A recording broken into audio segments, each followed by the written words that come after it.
আজকের ক্লাসে সবাইকে ওয়েলকাম। আজকে আমরা আলোচনা করব পেট্রোলিয়াম রিফাইনিং বা পেট্রোলিয়ামের পরিশোধন।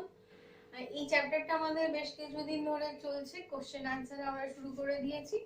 তো দেখলাম যে এটা একটু আলোচনা না করলে কোশ্চেন আনসার করতে অসুবিধা হতে পারে, সেই জন্য আজকে আমরা যেটা করব সেটা হচ্ছে পেট্রোলিয়ামের পরিশোধন। পেট্রোলিয়াম তার রিফাইনিং বা পরিশোধন। এবার পরিশোধন আমরা কিভাবে করি? পরিশোধন আংশিক পাতনের মাধ্যমে করা হয়। যে প্রশ্নগুলো, যে জায়গাগুলো খুব ইম্পর্টেন্ট সেগুলো লিখব। তাহলে পরিশোধন কোন পদ্ধতি কাজে লাগাচ্ছি? আংশিক পাতন। তার কারণ পেট্রোলিয়ামের মধ্যে আছে হাইড্রোকার্বনের মিশ্রণ। প্রায় 150 রকমের হাইড্রোকার্বন আছে। 150 রকমের হাইড্রোকার্বন। হাইড্রোকার্বন এবার কি জিনিস জেনে নিই হালকা করে একটু। সেটা হচ্ছে হাইড্রোজেন আর কার্বনের যৌগ, এই দুজনের যৌগ। কার কার? তাহলে hydrogen plus carbon, hydrogen hydrogen plus carbon, এদের যৌগ মিলে তৈরি হচ্ছে হাইড্রোকার্বন। এর থেকে হাইড্রো কথাটা নিয়েছি এর থেকে, আর কার্বন গোটাটাই আছে। তাহলে 150 রকমের কার্বন রয়েছে পেট্রোলিয়ামে। পেট্রোলিয়াম আমাদের দৈনন্দিন জীবনে অনেক কাজে লাগে, সেই জন্য ওকে তরল সোনা বলে। তরল সোনা বা লিকুইড গোল্ড বলে। যেমন গোল্ড আমাদের কাছে প্রেশিয়াস, সেরকম পেট্রোলিয়াম আমাদের দৈনন্দিন জীবনে খুব গুরুত্বপূর্ণ। আরেকটা কথা, যেটা পেট্রোলিয়ামে মানে কি? পেট্রোলিয়ামে পেট্রা মানে হচ্ছে পাথর, আর ওলিয়াম মানে তেল। ওলিয়াম মানে হচ্ছে তেল, তাহলে পাথরের তেল মানে পেট্রোলিয়াম। এবার যেভাবে কয়লা উৎপন্ন হয় সেভাবেই পেট্রোলিয়াম উৎপন্ন হয়েছে। সমুদ্র গর্ভে অনেক দিন ধরে, লক্ষ লক্ষ কোটি কোটি বছর ধরে বিভিন্ন সামুদ্রিক উদ্ভিদ প্রাণী চাপা পড়ে গেছে। তারপরে সেগুলো জীবাণুর ক্রিয়ায় বা চাপে এবং তাপে দীর্ঘদিন ধরে, লক্ষ লক্ষ কোটি কোটি বছর ধরে সেটা পেট্রোলিয়ামে রূপান্তরিত হয়েছে। এই যে অপরিশোধিত পেট্রোলিয়াম, অপরিশোধিত যে পেট্রোলিয়াম তাকে বলা হয় ক্রুড অয়েল। অপরিশোধিত পেট্রোলিয়ামকে বলে ক্রুড অয়েল। অপরিশোধিত পেট্রোলিয়ামকে ব্যবহার করা যায় না, সেই জন্য কি করা হয়? সেই জন্য বিভিন্ন শোধনাগার আছে, শোধনাগারে আংশিক পাতনের মাধ্যমে বিভিন্ন স্ফুটনাঙ্কে বিভিন্ন পদার্থ আলাদা হয়। C1 থেকে C40 পর্যন্ত, অর্থাৎ কার্বন, একটা কার্বন থেকে শুরু করে 40টা কার্বন পর্যন্ত হাইড্রোকার্বন বা অন্যান্য জৈব যৌগ এতে থাকে। তো সেটা বিভিন্ন তাদের স্ফুটনাঙ্কের রেঞ্জ অনুযায়ী আলাদা হয়ে যায়। যে পদার্থগুলো আমরা পাই তাকে আমরা 4টে ভাগে ভাগ করতে পারি। এক নম্বর হচ্ছে ক্রুড ন্যাপথা। ক্রুড ন্যাপথা, যে পদার্থগুলোকে পাই কিছু জৈব যৌগকে বাদ দিলে আমরা তাকে 4টে ভাগে ভাগ করতে পারি। এক নম্বরে আছে ক্রুড ন্যাপথা, 2 নম্বরে আছে কেরোসিন বা প্যারাফিন, কেরোসিন বা প্যারাফিন, আর 3 নম্বরে আছে ফুয়েল অয়েল বা ডিজেল, ফুয়েল অয়েল বা ডিজেল, আর 4এ আছে অবশিষ্ট তেল। এবার আমরা ছকের সাহায্যে কোন উষ্ণতায় কি কি পদার্থ আলাদা হলো এবং তাদের ব্যবহার কি সেটা এবার ছকের সাহায্যে আমরা দেখব। ছকটা প্রথমে পাতিত অংশ, তারপরে আমরা নেব স্ফুটনাঙ্কের পাল্লা, স্ফুটনাঙ্কের পাল্লা,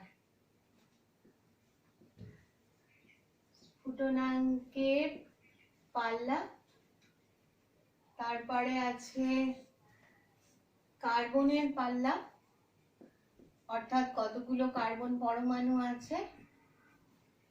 এরপর লিখবো আমরা ব্যবহার। ব্যবহার প্রথমে তাহলে পেট্রোলিয়াম গ্যাস, পেট্রোলিয়াম গ্যাস। স্ফুটনাঙ্কের পাল্লা লেস দেন 30 ডিগ্রি, তার মানে স্বাভাবিক উষ্ণতা বা সাধারণ উষ্ণতা। স্বাভাবিক সাধারণ উষ্ণতায় এরা পাতিত হবে। কার্বনের পাল্লা C1 থেকে C4, অর্থাৎ একটা কার্বন থেকে 4টে কার্বন পর্যন্ত যৌগ। এরা সাধারণত জ্বালানি হিসাবে ব্যবহার হয়। বেশিরভাগ ক্ষেত্রে পেট্রোলিয়ামের গুরুত্বপূর্ণ ব্যবহার জ্বালানি হিসাবে। আরেকটা কার্বন ব্ল্যাক ও অন্যান্য জৈব যৌগ সংশ্লেষণে, অন্যান্য জৈব যৌগ সংশ্লেষণে ব্যবহার হয়। সংশ্লেষণে এরপর যেটা আমরা পাবো সেটা হচ্ছে ক্রুড ন্যাপথা। ক্রুড ন্যাপথাকে আমরা 3টে ভাগে ভাগ করব, একটা পেট্রোলিয়াম ইথার, একটা বেনজাইন, আর একটা হচ্ছে পেট্রোল বা গ্যাসোলিন। তাহলে মেন ভাগটা হচ্ছে ক্রুড ন্যাপথা, যেটা আমরা মেন ভাগে বলেছি। একে আমরা 3টে ভাগে ভাগ করব, একটা পেট্রোলিয়াম ইথার,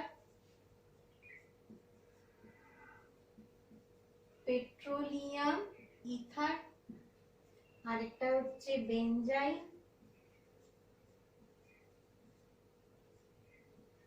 আর একটা গ্যাসোলিন বা পেট্রোল।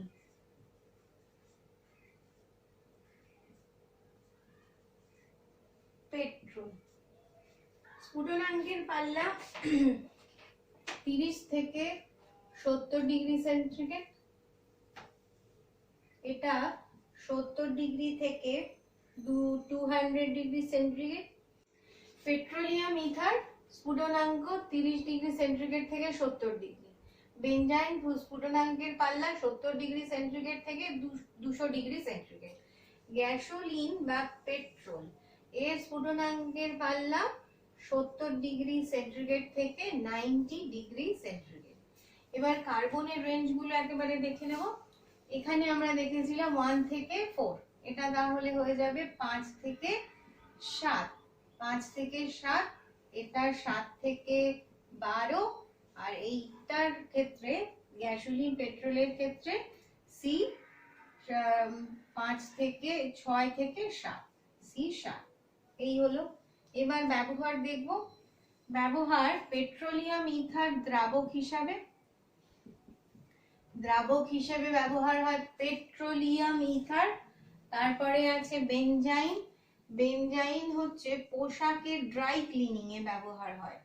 পোশাকের ড্রাই ক্লিনিং, যেমন আমরা বলি যে এই সমস্ত ভালো ভালো জামা কাপড়, শাড়ি ড্রাই ক্লিনিং করাতে হবে, তাহলে সেক্ষেত্রে কি লাগে? বেনজাইন লাগে। এরপর আছে পেট্রোলিয়াম গ্যাসোলিন বা পেট্রোল, সেটাও ব্যবহার হয় জ্বালানি হিসাবে, যানবাহনের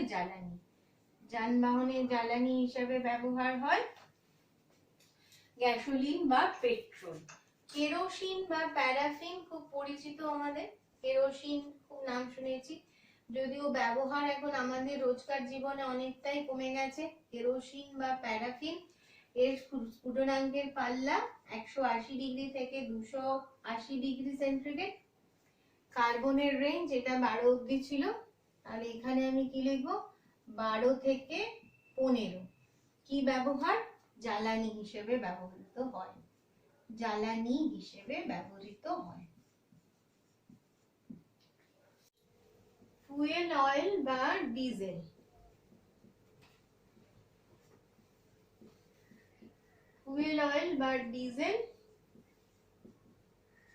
স্ফুটনাঙ্কের পাল্লা 280 ডিগ্রি সেন্টিগ্রেড থেকে 400 ডিগ্রি সেন্টিগ্রেড। কার্বনের পাল্লা C15 থেকে C18। ব্যবহার ইঞ্জিনের জ্বালানি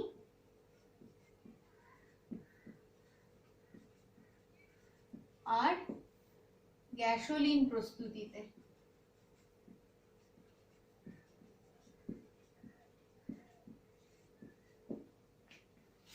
এবার যেটা দেখবো সেটা হচ্ছে অবশিষ্ট তেল।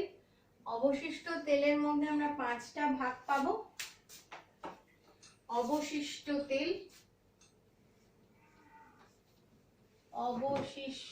তেল এর মধ্যে যে 5টা ভাগ পাবো, প্রথমে আছে লুব্রিকেটিং অয়েল। লুব্রিকেটিং অয়েল সাধারণত যন্ত্রপাতি পিচ্ছিল কারক হিসেবে ব্যবহার হয়, লুব্রিকেটিং অয়েল। তারপরে পাবো ভেসলিন। ভেসলিন অ্যাড দেখতে পাই, বিশুদ্ধ পেট্রোলিয়াম জেলি ক্রিম আর ওষুধ প্রস্তুতিতে কাজে লাগে। তারপরে পাবো প্যারাফিন বা মোম।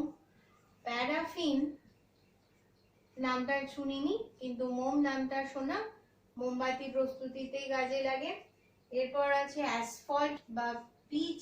অ্যাসফল্ট নামটা আমরা শুনিনি, কিন্তু পিচ নামটা শুনেছি। রাস্তায় যে পিচ ঢালা হয় সেটাই এটা। তাহলে এটা কঠিন রাস্তায় পিচ আর রং শিল্পেই কাজে লাগে। আরেকটা রয়েছে, সেটা হচ্ছে পেট্রোলিয়াম কোক। পেট্রোলিয়াম কোকেরও গুরুত্বপূর্ণ ব্যবহার তড়িৎদ্বার প্রস্তুতিতে।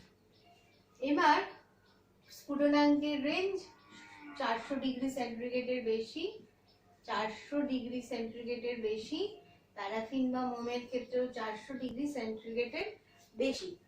আর কার্বনের রেঞ্জ হচ্ছে C16 থেকে C20, C18 থেকে C22। আর এটার ক্ষেত্রে প্যারাফিন বা মোমের ক্ষেত্রে C20 থেকে C30। আর দুটো যেটা রয়েছে অ্যাসফল্ট, পিচ, পেট্রোলিয়াম কোক, তিনটের ক্ষেত্রে C more than 30। তাহলে কার্বনের সংখ্যা 30-এর বেশি পেট্রোলিয়াম কোকের ক্ষেত্রেও, 30-এর বেশি অ্যাসফল্টের ক্ষেত্রেও। ব্যবহারগুলো আগে যা বললাম তাই। লুব্রিকেটিং অয়েল পিচ্ছিল কারক হিসেবে ব্যবহার হয়, পিচ্ছিল কারক। কোথাও পিচ্ছিল কারক পদার্থ ব্যবহার করতে গেলে লুব্রিকেটিং অয়েল কাজে লাগে। ভেসলিন ওষুধ আর ক্রিমে কাজে লাগে, বিভিন্ন রকমের মলম টলম যে তৈরি হয় তাতে ভেসলিন থাকে। প্যারাফিন বা মোম, মোমবাতিতে আরেকটা হচ্ছে মোম প্রলিপ্ত কাগজ, অর্থাৎ মোমের আবরণ দেওয়া কাগজ তৈরি করতে কাজে লাগে। এরপর অ্যাসফল্ট, পিচ, সেটা হচ্ছে রাস্তা ও রং। আরেকটা আছে পেট্রোলিয়াম কোক, পেট্রোলিয়াম তড়িৎদ্বার। পেট্রোলিয়ামের বিভিন্ন রকম ব্যবহার আমরা দেখলাম। পেট্রোলিয়াম যে খুব গুরুত্বপূর্ণ, কি কারণে একে তরল সোনা বলে, নিশ্চয়ই সেটা মাথায় তাহলে ঢুকে গেল। ভালো করে খাতায় লিখে লিখে সবাই মুখস্থ করবে। এখান থেকে 1 নম্বর 2 নম্বরের প্রশ্ন আসে, কোশ্চেন আনসার তো আমরা আলোচনা করবই। তো তোমরা ভালো করে ক্লাসগুলো ফলো করতে থাকো।